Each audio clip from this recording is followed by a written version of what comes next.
Good morning, good afternoon, and good evening, everyone. Thanks for being here. Right now, I see that everyone is joining, so let's begin. My name is Max Krushinruk, and as always, we are glad to hear you at this webinar. I am a legal assistant at Fintech Harbor Consulting company. And first of all, please type if you can hear and see me clearly, so we'll be able to move forward. Feel free to contact, feel free to chat in the Zoom if you can see us.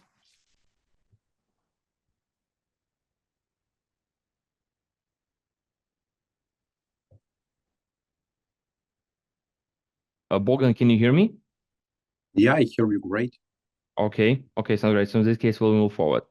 So today at our webinar, we are going to discuss the comparative analysis of the traditional banks and electronic money institutions, the key advantages and disadvantages, where it will be more convenient for you to open a bank account for a business, and also the financial institution requirements and businesses operating in high-risk sectors, and top 5 common mistakes and avoid when opening an account, right? So in order how to avoid these mistakes, so you as a finally will get successfully your corporate account opened. And as always, our webinar is going to be no longer than an hour. So during this webinar, you feel free to put any questions if you have in the chat. So we'll be able to discuss them and answer to your questions in the end of our meeting. And as always, I would like to introduce our today's speaker, my colleague and the great fintech blockchain lawyer with experience in assisting in different projects, blockchain projects, and EMI projects in various jurisdictions, Bogdan Popovchenko. Bogdan, the word for you. Thank you for intro, Max. Dear friends, dear colleagues, thank you for joining us this night. So opening an account is almost same as a round of poker. You can play based on your cards, based on your opponent, but we here at Fintech Harbor like to play based on them both. And today we're going to discuss regulation of payment and of payment and banking institutions, key advices in opening account for successful opening for almost any type of activities. So let's start our discussion. Just a second.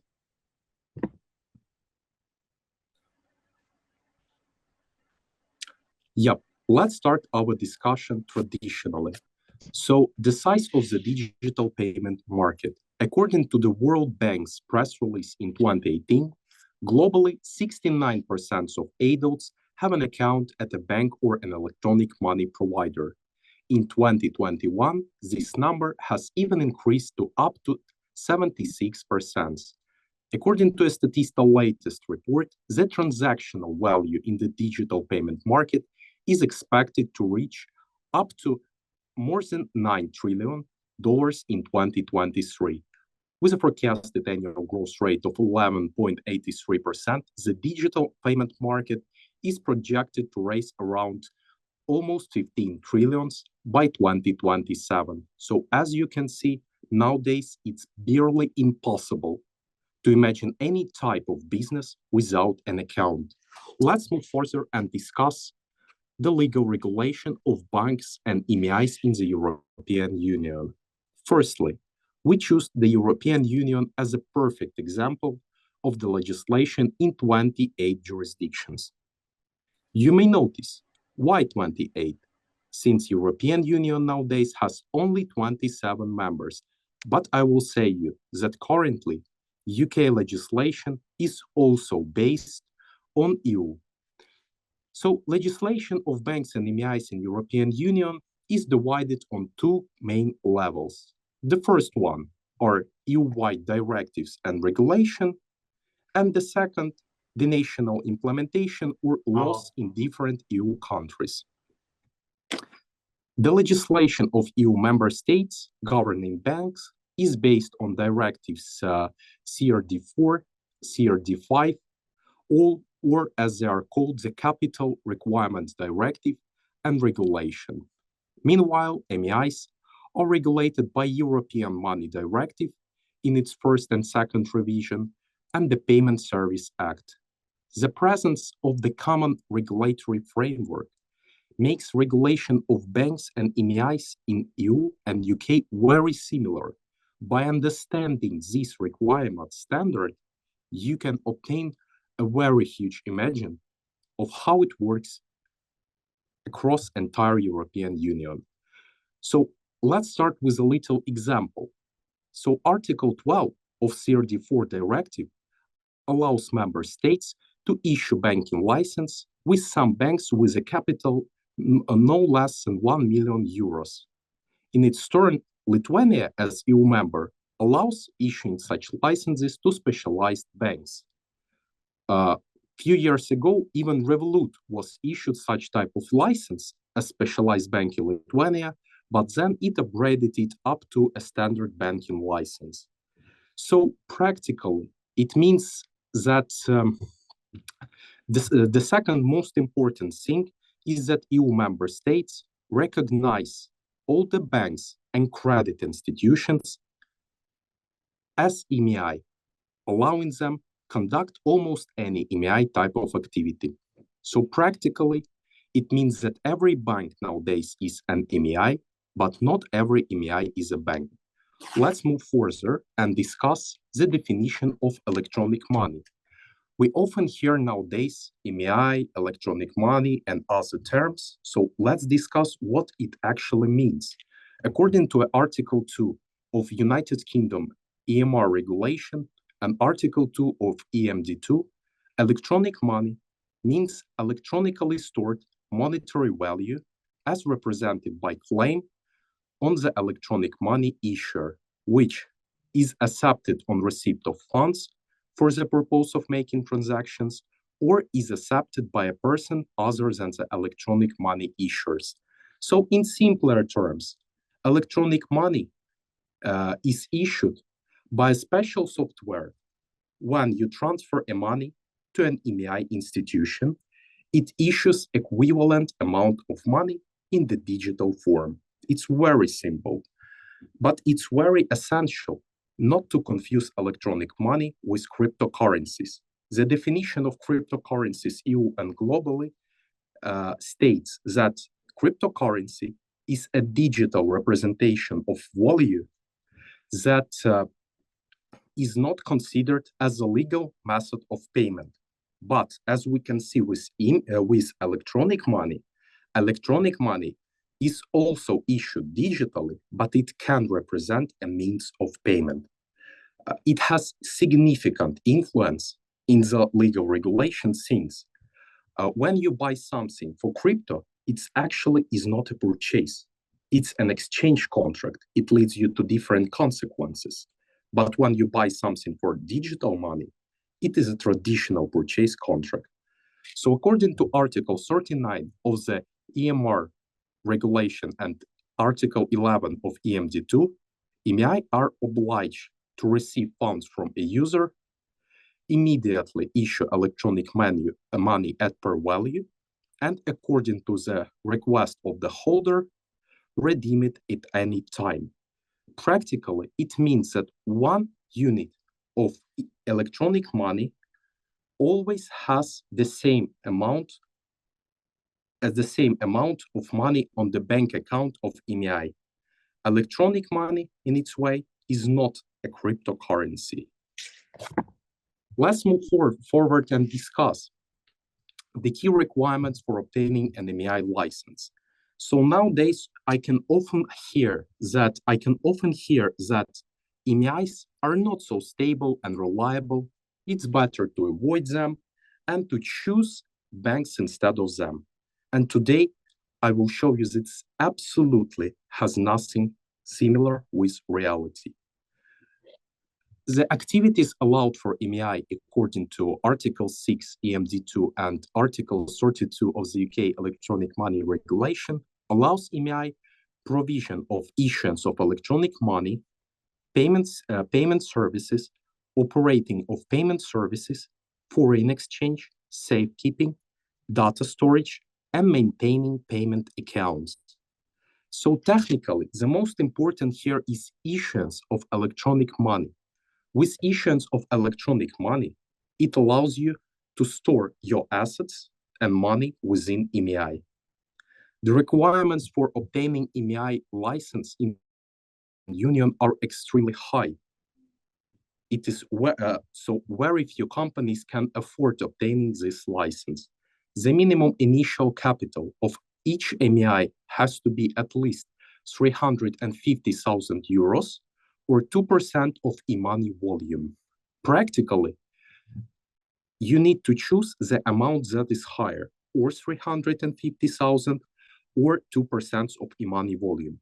There are some exemptions for small EMIs, but basically, small EMI can operate only within one country where the license is issued. So the business plan, including a 3 years budget forecast, risk management, and internal control systems, local company compliance requirements for every shareholder, directors, and managers. The requirements provided by regulations are strict, but the pitfalls, the real requirements from regulators are even harder. Each MEI has to have at least 5 full-time employees, including CEO, compliance officer, 2 residential directors with experience in payment and financial institutions. It has to have a minimum share capital of at least $1 million, €1 million or pounds, depending on the jurisdiction, to cover all its expenses during all the process of obtaining a license. And you understand correctly, you need to have an office, a team, to pay the money, to pay rental during the entire process of obtaining a license, which can last actually for a year or even more. And the financial forecast is recommended to build based on the 5 years. So a good example of small EMI can be Koala Pays. It's a national license which allows Koala Pays operate in the jurisdiction of issuance. Another example of EMI is Wise. Currently, Wise is operating based on United Kingdom EMI license. The Revolut also is operating based on both UK MEI license and Lithuania banking license, but originally Revolut was operating based on UK license. Let's move further and discuss the requirements for obtaining a banking license in the European Union. So Directive CRD 4 and 5 and CRR 1 and 2 allows banks provision the following activities. Every activity that is allowed for EMI, taking deposit and other payable lending, financial leasing, money broking, portfolio management, or any sort of invest advice, safekeeping and administration of securities. So as you can see, it's very wide. And also, it allows you to conduct 8 other types of invest-related activities. The requirements for obtaining banking license are significant. So for traditional bank, you're required to have at least 5 million euros. And for a specialized bank, as we discussed with you earlier for Lithuania, it is 1 million euros. The program operation organizational structure, stability of your governmental body, and direct and indirect shareholders analysis. The most important thing here is not only having these funds, but be able to prove their quality, origin, and composition. The real requirements for obtaining banking license are even more stricter. Firstly, you need to have 10 full-time employees, including 3 members of the board, 3 members of supervisory board that will supervise on the members of the board, head of administration, of internal auditor, lawyer, chief legal officer, and chief technology officer. In addition to minimum authorized capital, you also need to have funds to fund all your expenses during the entire process of obtaining a license. So simple ownership structure is probably one of the most important here. There was a story with Revolut. As I told you before, most of the Revolut customers are located in United Kingdom. So from 13 million users, 5 of them are located in UK. And it was denied lots of times in obtaining a banking license, only because of this requirement. It was the key factor why Revolut still hasn't obtained their UK banking license, because they have 6 types of shares. Initially, Revolut, when it wasn't a bank, wasn't an MEI, it wanted to obtain investments for its development. And it has 6 different types of shares. And now, UK regulator FCA says to Revolut, if they want to obtain a banking license, they need to have only one type of shares. So, as you can see, the minimum initial capital requirements from 1 million, as Monobank has, Manabank has, and from 5 millions for such institutions as Barclays. So, if to summarize, the key specifics of MEI includes the simple process of opening accounts. Opening an account with MEI, especially for high-risk businesses and innovative types of businesses, is much easier. The timeline of opening account for high risks is approximately 1.5 of the months up to 2 months. It's high risk friendly. Lower commissions due to lower operational expenses. And one of the most important, it's funds protections. Article 11 of EMD2 requires every MEI to issue electronic money at par value.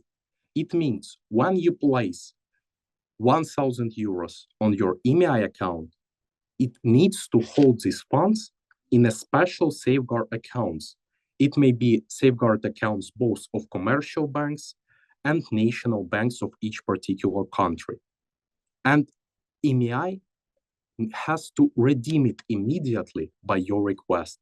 So MEI doesn't have even access to your funds, which makes this solution extremely safe. The key permitted activities for MEI, as we discussed, includes issuance of electronic money, provision of payment services, and etc. And the cost to obtain an MEI license from A to Z starts from 1 million euros. Buying ready-made company with MEI license starts from 2 million of euros for up to 10 million of euros. So as you can see, MEIs are still stable and reliable solutions. Since if MEI does anything that can damage its reputation, violate its contracts, violate the requirements, it will lose its license. And by placing your funds to MEI, you can be sure that in almost any case, they are safe. Let's move forward and discuss the key specifics of banks. Banks, on other way, have a longer period of opening an account. It starts from 2 months to 3 months. They have a standard due diligence process, which is stricter than MEI has. The cost of obtaining banking license starts from 6 million euros and buying a ready-made bank from 10 million euros. So as you can see, also extremely high amounts, which makes this solution highly protected. High commissions due to higher operational expenses. So as we discussed with you initially, bank is allowed to conduct for more than 20 types of activities. Having a license and obtaining it, it's not just a waste of money. It is an investment of payment institutions that they want to return. And by placing your funds to a bank, you need to be ready that it wants to obtain its investments back by making higher commissions, higher demands on keeping account, and more strict requirements to account opening. The funds protection. Article 6 of the EU Directive 49 EU allows, uh, obliges banks to return 100,000 euros per depositor in each bank in case if the funds are unavailable. So what it actually means? So the national banks of each particular EU country, when the banks has lack of liquidity, is in the process of liquidation, cover your damages of up to 100,000 euros per deposit. But it is not advantage.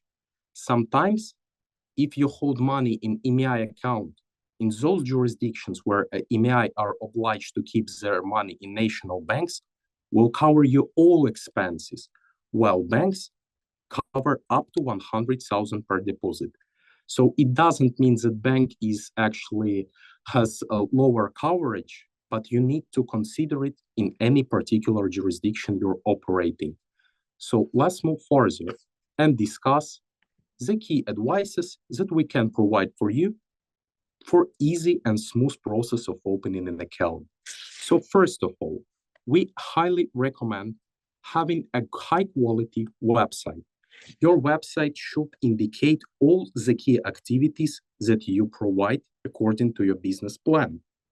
So we also highly recommend, if you have a landing page or if you're only making a website and it's not finished, when you're opening an account both in EMEA and bank, it's better to state that your site is still developing rather than provided it in uncompleted form.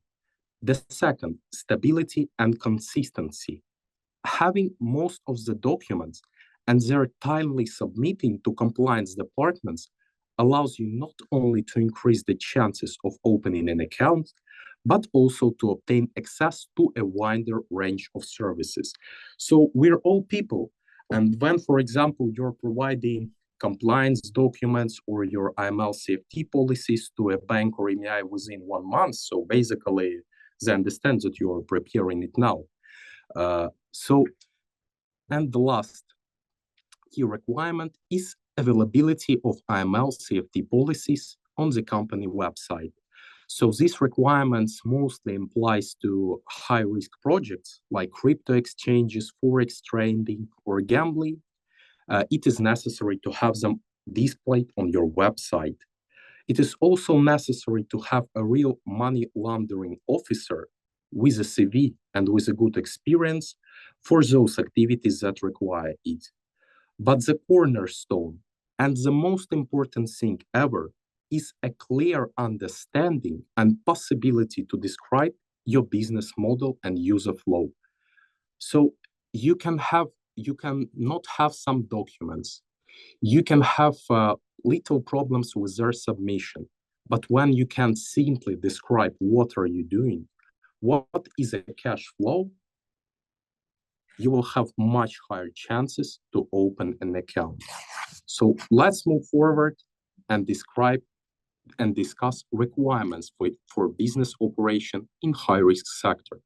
So the first and the most important is presence of necessary licenses. Like not only licenses for some businesses like crypto, you may have authorizations as WASP authorization in European Union. In Canada, you may, for example, have registration in FinTrack. So you need to have a legal basis for your operations. The presence of required number of employees and capital. So as we discussed, some businesses like crypto may you require to have an MLRO. Some business as payment institution may require you to have up to 2 employees and so on. So you need to have enough employees and capital to show that your business is stable as rock and you have enough infrastructure for business continuity. And the last but not least, the clear structure of ownership. So when you hear the clear structure of ownership, you can also always remember a case with Revolut. So it is better to avoid structures where your UBO is hidden. It is much better to avoid structures with where are multiple class of shares. It's not a problem when you have, for example, two or three class of shares, but you need to describe it in your business model, the necessity of these shares. And in some cases, even if you have everything of this, sometimes you may be still refused in opening an account for high-risk businesses because of bank or EMI decision. So if it is not possible to open an account directly for your company, you can consider an alternative of registration additional company as a payment provider and opening an account for it. So as we say in Fintech Harbor, there is always solution depending on the problem. So if you cannot directly open a bank account, we always have alternative options for you. So let's discuss the most common mistakes of opening an account. So basically, my colleagues can prove that there are dozens of different mistakes that people can make in process of independently account opening. But for better understanding, we made our top 5 list. So the first one, when you open account independently without involving any advisors, you can open by mistake a B2B account for B2C operations. It won't mean that your account is absolutely unusable, but you will be able to use it only for purposes such as paying rent, payment to your contractors, but you will not be able to work with client funds. So this error will lead you to necessity of open an additional bank account. The second, lack of specific request. So every time when you contact EMI or bank, you need to communicate directly, describe all your business model, since by describing your business model, you can obtain the optimal payment solution, which will cover all your operations. In case of failing to satisfy these requirements, you may open an account that limit your operations, and you will need to open an additional account. The third, traditional for non-traditional. When you're operating a crypto exchange or a Forex brokerage firm, you may want to open an account in some reliable and reputable bank, Revolut, Barclays, and so on. But it is always better to consider what authorization banks and EMI actually have. To operate with gambling services, with crypto services, and Forex, bank needs to show it in its business model.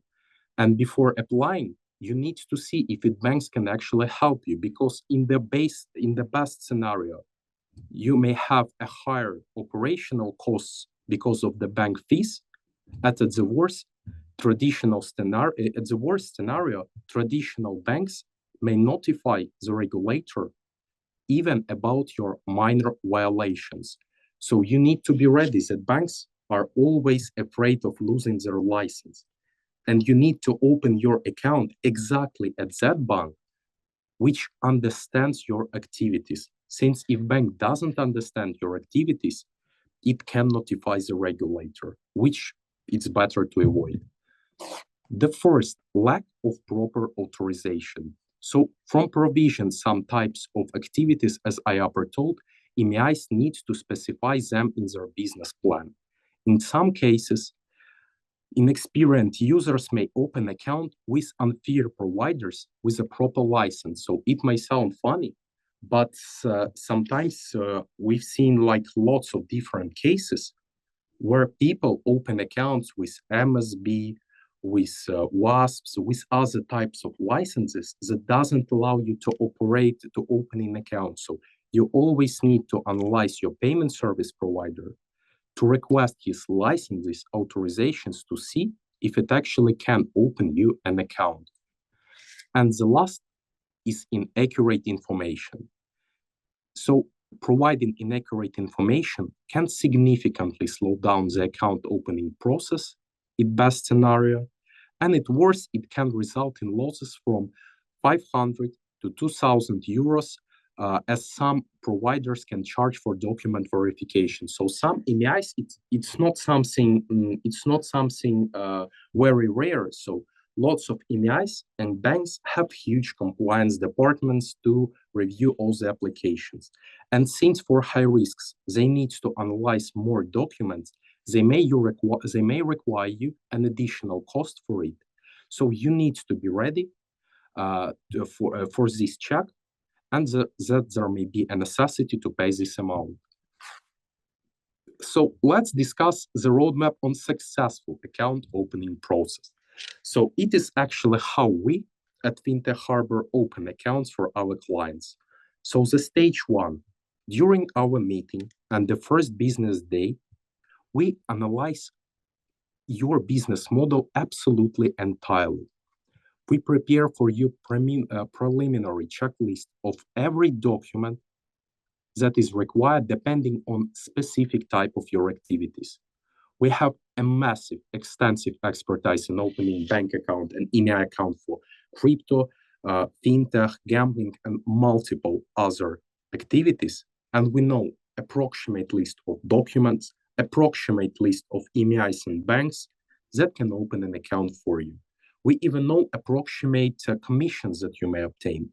So at the first stage, we define the optimal route of opening the most reliable payment solution for your case. The stage two, communication with banks and EMIs, selection of the optimal bank or EMI for each particular situation.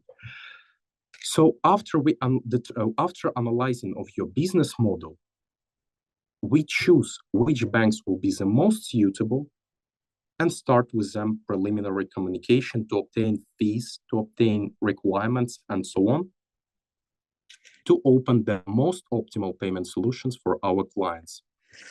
On the stage three, we analyze options of reducing costs related to account maintenance and select those who can provide the lowest commissions for our clients in each particular case. After it, we answer additional questions from the bank if they require. And at the stage four, the application is reviewed and the bank account is successfully opened for our clients. So our experience at Fintech Harbor is in our extensive expertise and massive network of partners, which allow us to open bank accounts for almost any type of business activities, including crypto, Forex, gambling, and multiple others. Our advantages include not only significant experience in opening corporate bank accounts or EMI accounts for multiple types of businesses, but also our related experience in legal regulation of high-risk activities. It allows us to extremely deep explain to any type of EMI or bank institution what are you doing and why they need to open an account, especially for you. So, dear colleagues, dear friends, at this point, I transfer word to my colleague Max. Yes, thank you. Thank you very much, Bogdan, for the detailed explanation of the key difference between traditional banks and EMI, which is electronic money institutions. Its disadvantages and advantages in our time right now. And I'm really sure that we covered all key aspects of a process of the opening accounts for the different kind of businesses, right? Including the high-risk businesses, as we discussed. So as usual, dear viewers, we are going to go for the Q&A part. Right now, we have a lot of questions. As usual, we collected the list of the questions which we received once you left your request for the webinar and from our online chat. So right now, we're going to discuss all of them. If in some point we missed your question, don't worry about this. We're going to contact you separately offline and you will get the response through our legal consultant or directly through the offline, like email, Telegram, or WhatsApp, or whatever kind of communications you left in your request. We're going to be in touch. So let's begin with the first question, Bogdan.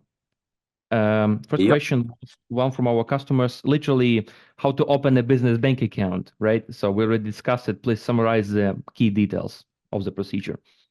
Sure. So for successful opening of bank account, you need, firstly, to understand the key features of your business and to make a business model if you don't have. Secondly, you need to make a preliminary list of documents to ensure the stable provision of these documents for the MEI or bank. The second, analyze all the banks that are suitable for your purposes and have necessary authorizations. And lastly, you need to analyze all the fees, all the hidden commissions, and so on to determine the most suitable solution for you. Alternatively, you can, of course, entrust it to us, and it will not only simplify the process, but actually it will obtain the best conditions, especially for your business. I hope I answered your question. Okay, sounds great. Good enough for me, at least. So in terms of the next question, um, how to open a bank account in another country? Well, this question hugely depends on the jurisdiction and each particular institution. So I'll describe it in three different ways. So Mhm. for some jurisdictions, such as UAE or USA, may be required a personal visit for opening an account. I know it's something that lots of people want to avoid, but unfortunately, most of banks in US, for example, require you personal visitage. Second, for some jurisdictions, it may be required to have a power of attorney. However, for most of EMIs, you can open an account distantly, and depending on each particular type of activities and countries, you need to determine which institutions allow it for you to make distantly. So as we discussed with you before, nowadays EMIs are stable and reliable solutions. And if you don't want to move to another country for opening a traditional bank account, you can actually open an EMI account and be sure that it's quite safe.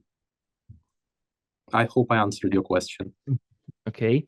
And also a really interesting question. The client asked, what I want a bank account and an offshore account.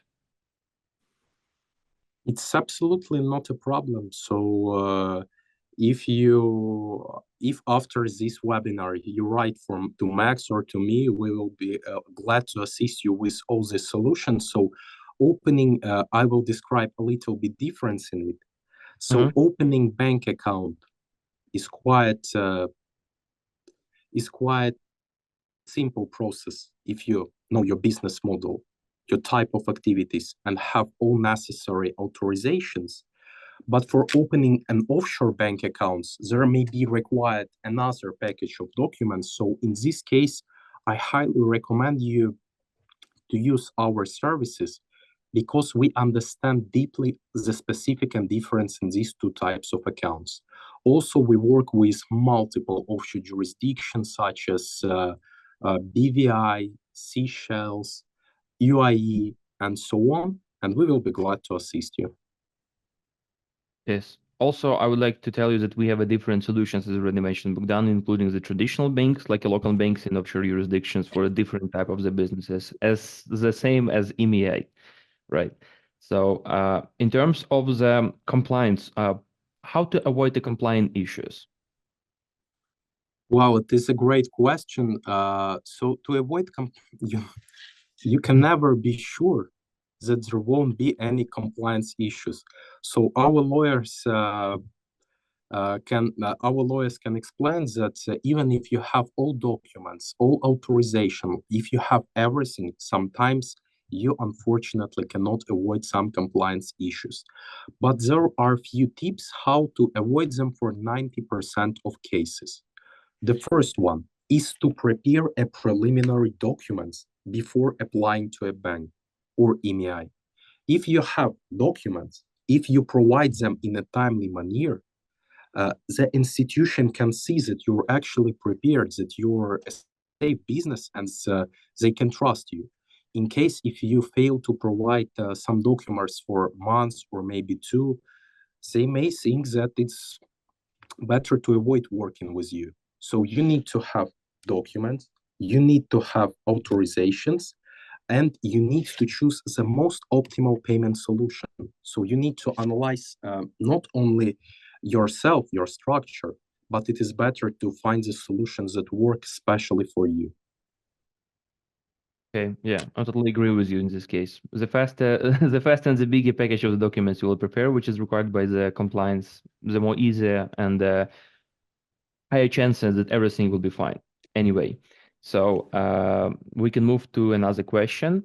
Um, is it possible to open an account as a foreigner for limited liability company which are registered in the USA? Perfect question. So first of all, banks in United States, they don't like to open accounts distantly. Mhm. We have extensive expertise in registering company in different US states such as Delaware, Wyoming, or Washington, but banks very seldom allow you to open an account distantly.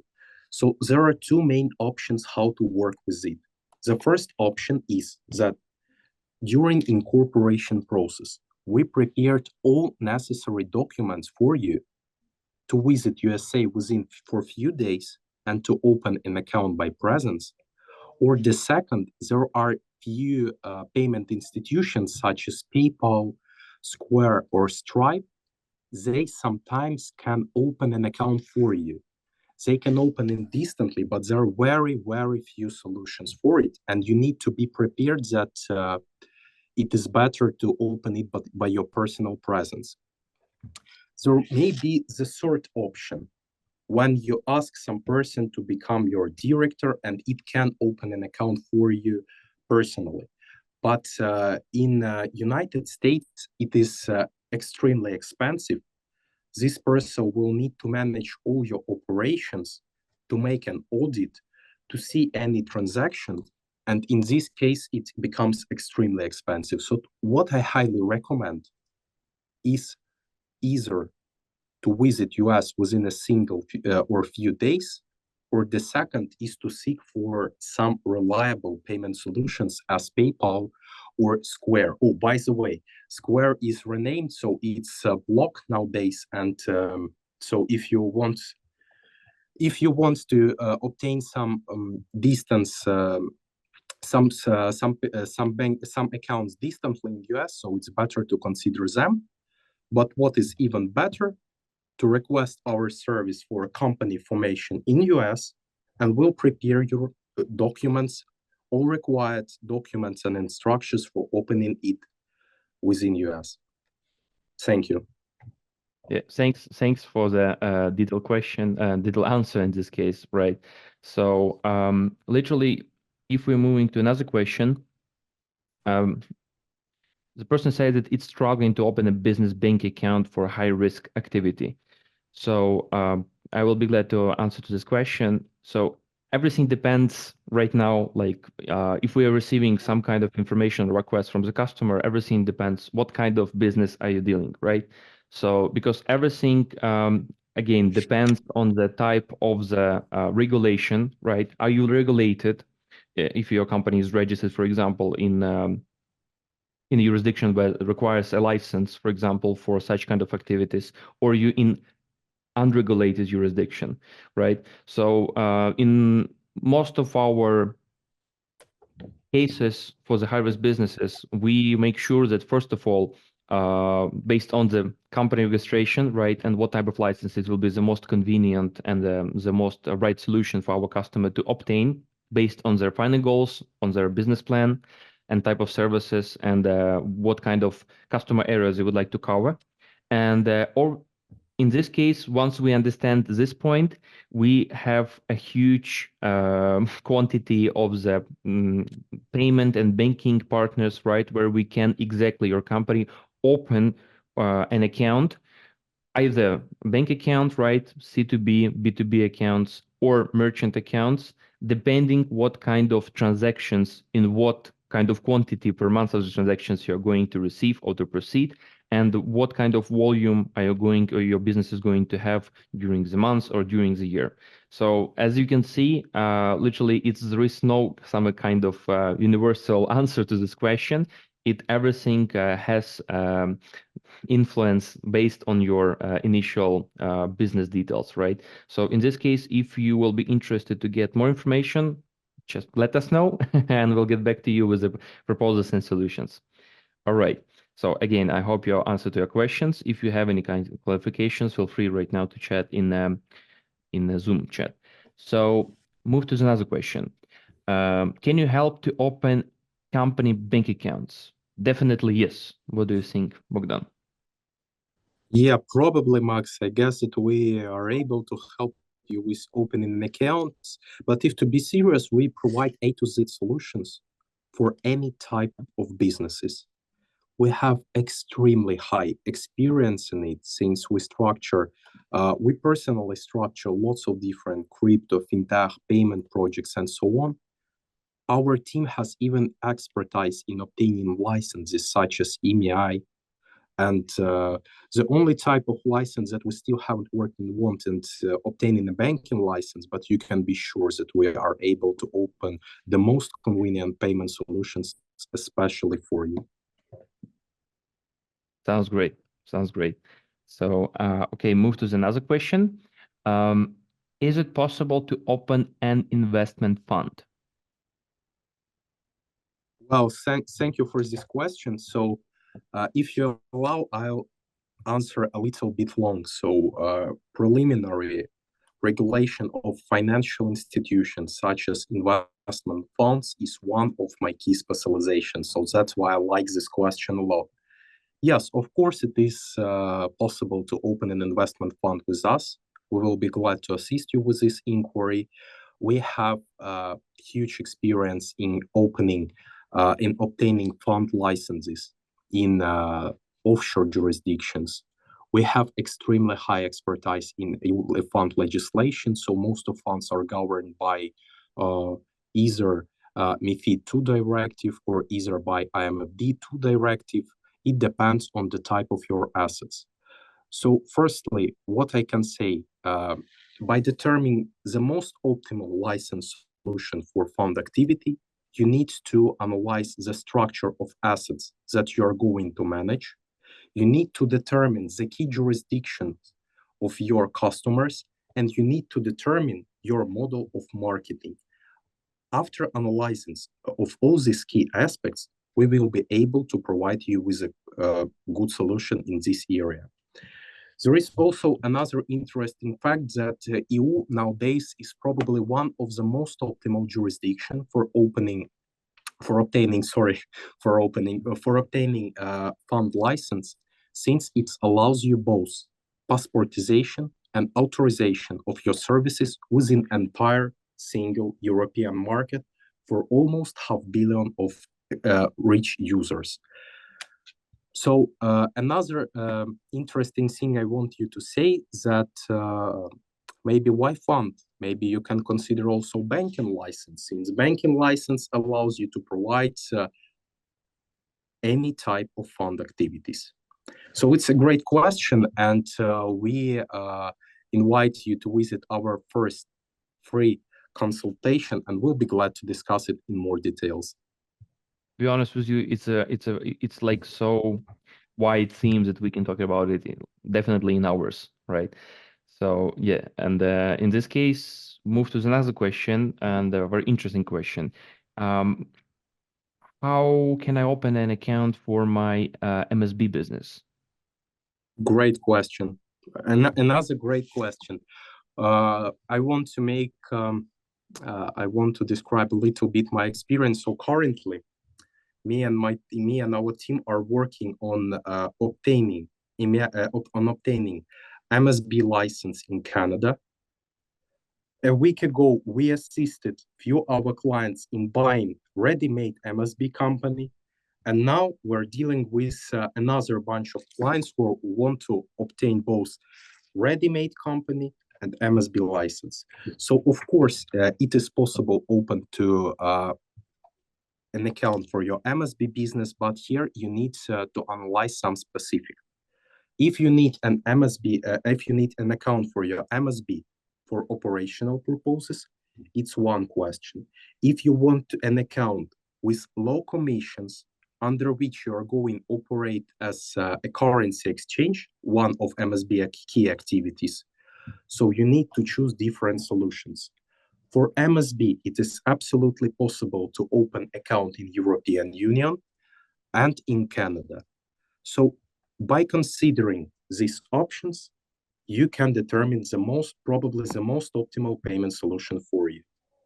So, and also as with the previous question, we will be glad to discuss it in more details during our first consultation and invite you to join us.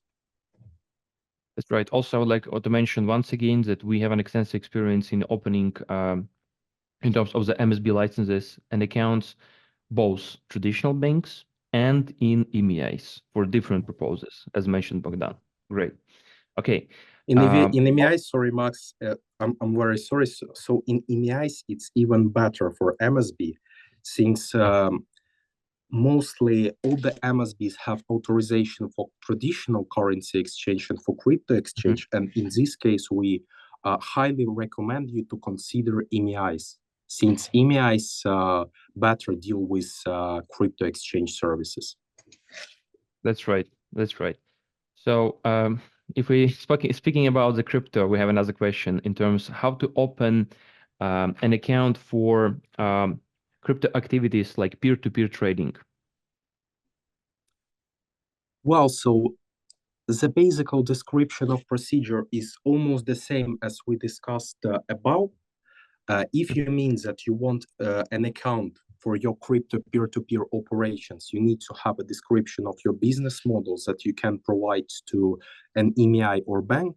But with crypto peer-to-peer, I also highly recommend opening an account in EMI. But if you want to use this account for this type of operations, it is better to analyze the banks that previously issued such sort of accounts for such sort of businesses. So we have in Fintech Harbor a huge list of different banks and EMIs for different sort of solutions, and we'll be highly glad to assist you with this inquiry. Sounds great. Sounds great and fair to me. Okay.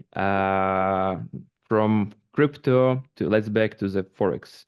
So for a licensed Forex broker, where and how do you open a bank account? Do you have any service? Let me answer to this question.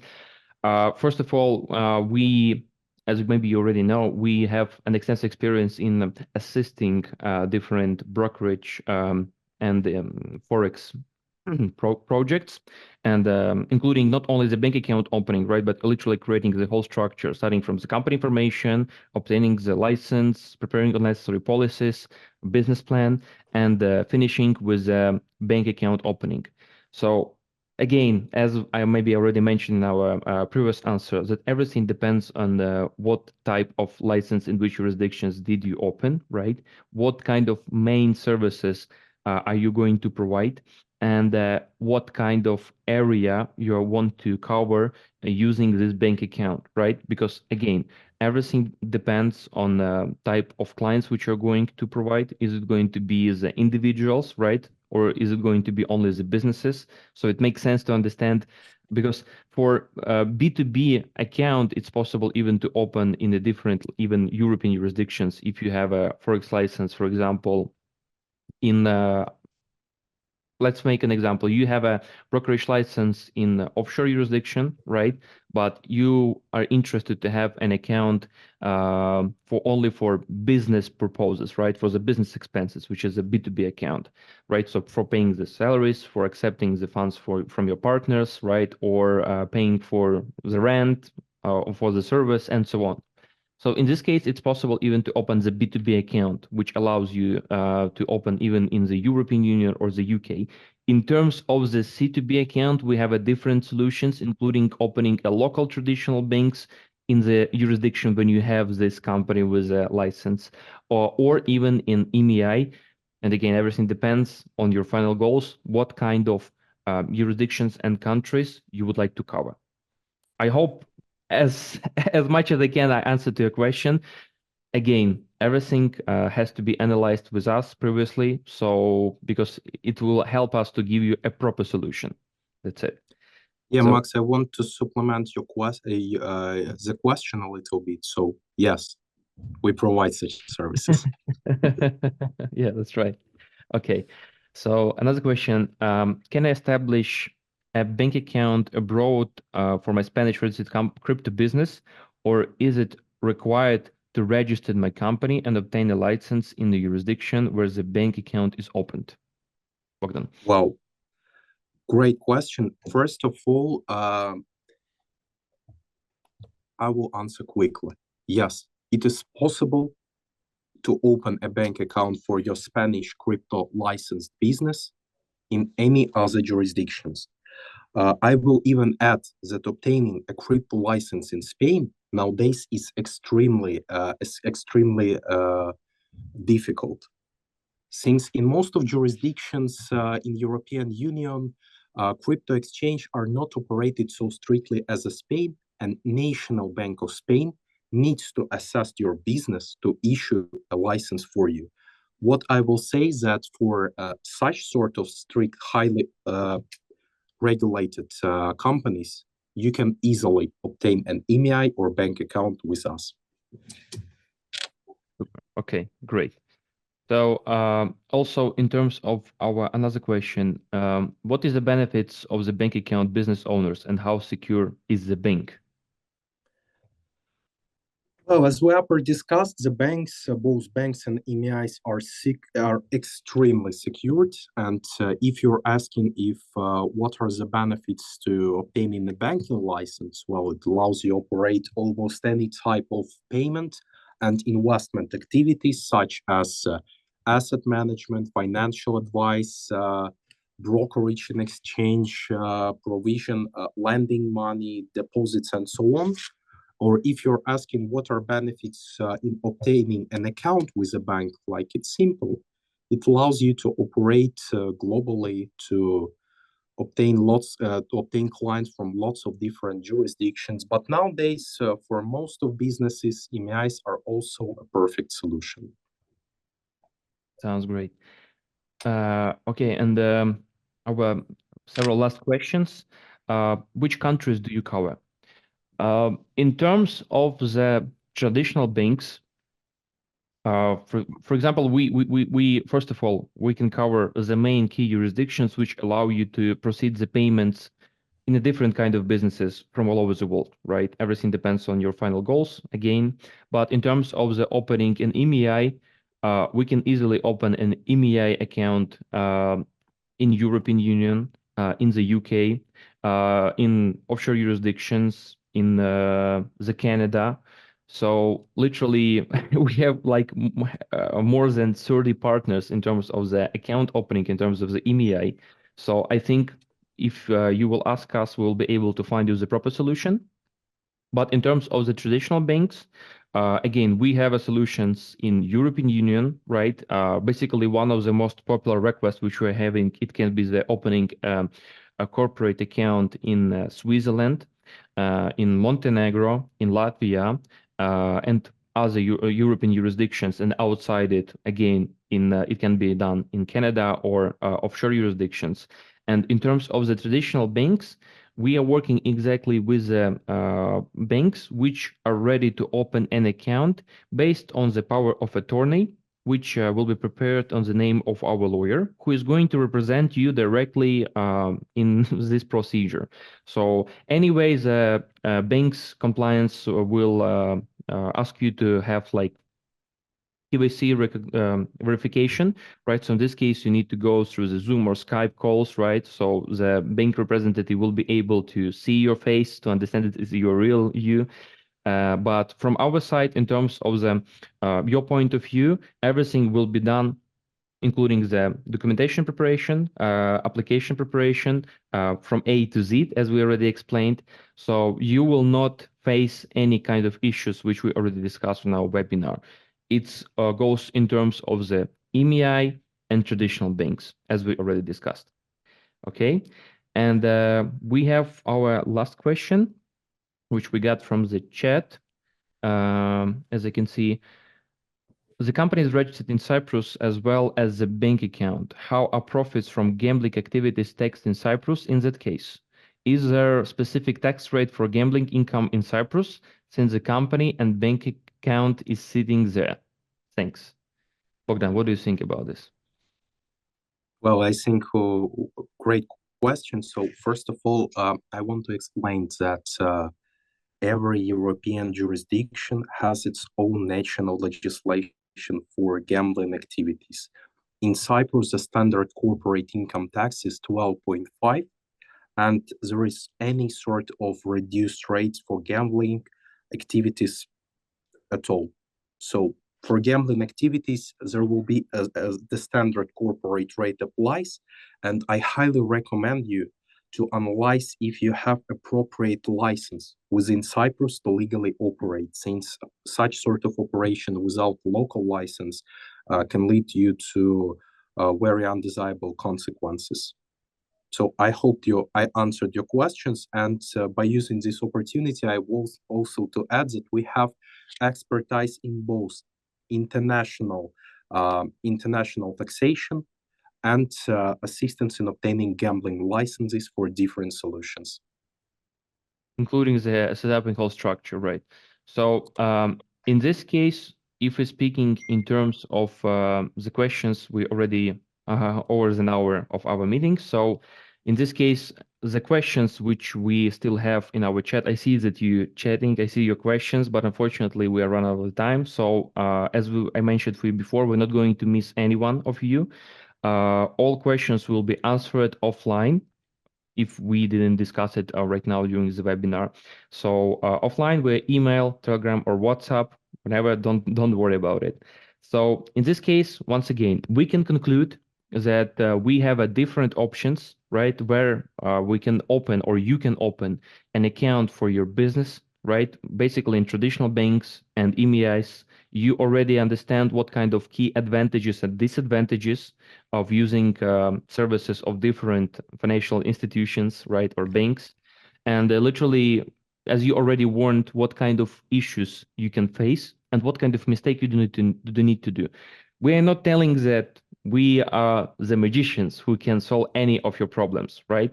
But anyway, it always great if you can some advisor or some team which can make sure that everything will be done in time based on the main requirements of the bank, and everything will be smoothly without any issues, and you will get your account in time for your kind of services. So again, thank you for joining to us. It was really glad to see all of you. I saw on the viewers a lot of different names which we seeing in each webinar. Really appreciated that. So in the nearest weeks, we're going to announce our another webinar, so feel free to follow our social medias, Instagram, LinkedIn, Facebook, Telegram. So you will be in touch and you will not miss another webinar with the useful information from Fintech Harbor Consulting. Thank you, Bogdan. Yep. Dear Max, dear friends, dear colleagues, as always, thank you for joining us. At the end of our discussion of accounts, I want to add that here at Fintech Harbor, nothing is impossible. So see you next time. See you at the same time, at the same place. Bye. Okay. Yes. Have a nice day. Have a nice morning. Have a nice afternoon, evening. See you. Bye.